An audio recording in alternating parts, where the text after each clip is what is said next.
Sa previous video ay nag-intersection tayo ng Landcover at municipal boundaries. Ngayon naman, compute natin ang area or polygon area ng intersection nila.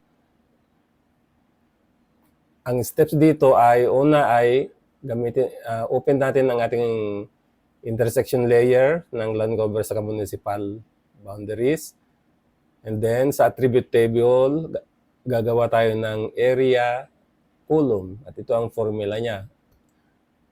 Save natin ang edits and then i-export natin sa Excel at gagawa tayo ng contingency table or pivot table.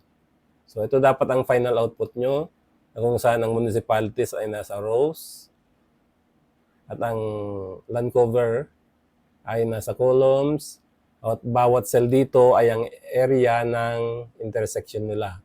So halimbawa, ang Alicia ay merong 17,285 hectares na total area.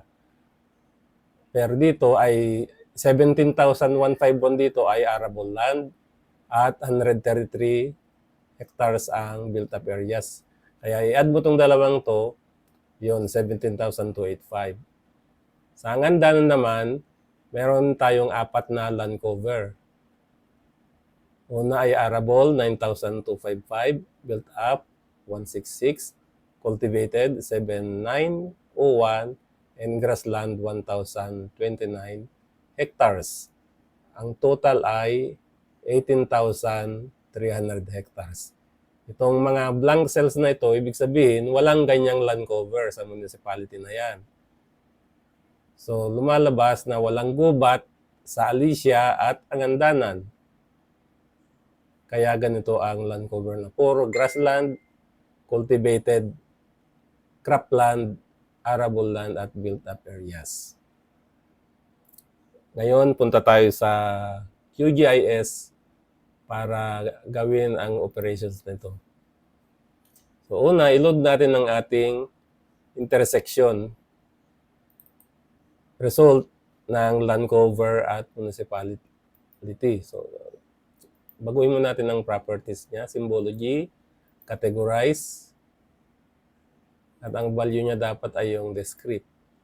Huwag niyong kalilimutan na pinutin itong classify para lumabas muna itong legend dito. And hindi ko makita yung okay, paliitin ko itong window. Yan. Okay. Yun.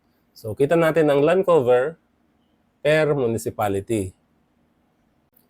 Ngayon naman ay open natin ang attribute table ng intersection ng municipal boundaries saka Landcover layers. Ang unang gagawin natin ay maggawa tayo ng new column using field calculator. At ang ipangalan natin ay area, hectare. Gawin nating decimal. No? Decimal.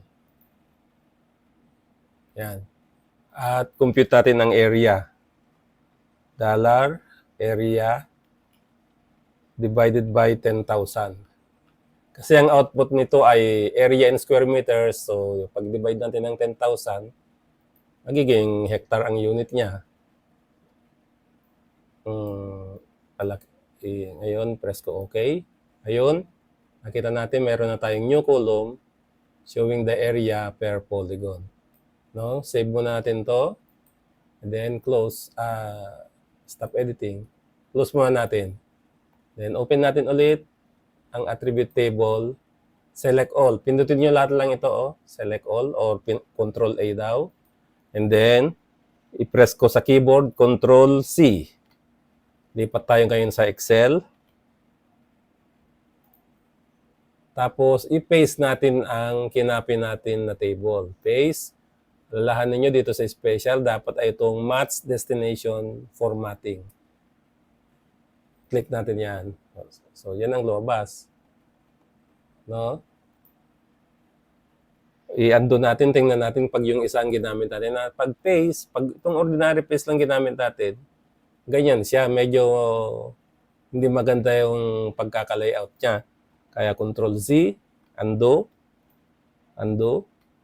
home, paste, special. Ito dapat ang gamitin natin. Match Destination Formatting. Yan. So makikita natin dito sa pinakataas ang column names. Pwede nating simplify, din naman natin kailangan muna itong dalawang columns na to, delete natin. No? At pati yung province, din na rin natin kailangan sa ngayon. Lagay natin ang Landcover ito. Ano.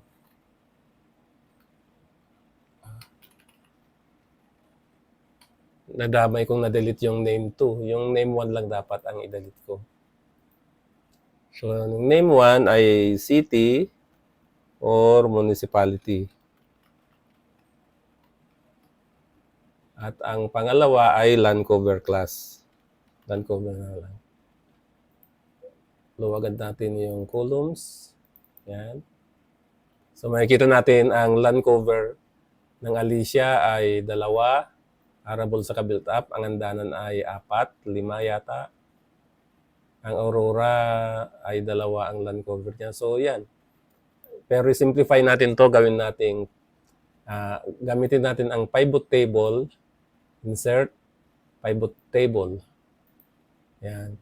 So, tingnan nyo yung table input range. Pag nandito yung cursor nyo, kapag nag-insert kayo ng PivotTable, automatic na i-select niya yung buong table as the input. Ngayon, yung output niya, baguhin natin to. Dapat existing sheet. Click natin to. And then, click natin dito sa E2. Press OK. Yan. Meron na tayong nagawang PivotTable pero blanco pa siya. Wala pa siyang laman. Ngayon, lalagyan natin ng laman. So, yung city municipality, i-drag natin dito sa rows. Yung Landcover, drag natin sa columns. At yung area in hectares, drag natin sa values. Yan. Meron na tayong nagawang PivotTable. No? Palitin ko muna yung zoom niya para makita ko yung buong PivotTable. Ngayon, ang gagawin natin ay i-copy, paste natin. Dahil hindi tayo pwedeng mag-edit dito sa PivotTable. Hindi natin pwedeng ma-edit ito. Hindi natin, limited ang pwede natin gawin. Kaya copy natin ito. Copy. Anong nangyari? So, select yung buong PivotTable. Control C. Then new. Paste. Values naman ito ngayon. Kailangan values. Paste. Pinutin yung arrow doon. Then hanapin nyo yung 1, 2, 3. Sabi nyo dito. Yan. Pagka-paste ng Excel file, palitin ko lang itong view para kita ko lahat at i-reformat ko ito. So una, lagyan ko ng borders. Yan, may border na yung buong table. No? At baguhin ko din ang format nito ng mga numbers. So, punta tayo sa home, sa numbers, click natin to. Then, dapat 0 itong decimal places at naka-check itong comma separator. Okay. So, ito na yung output natin na pivot table.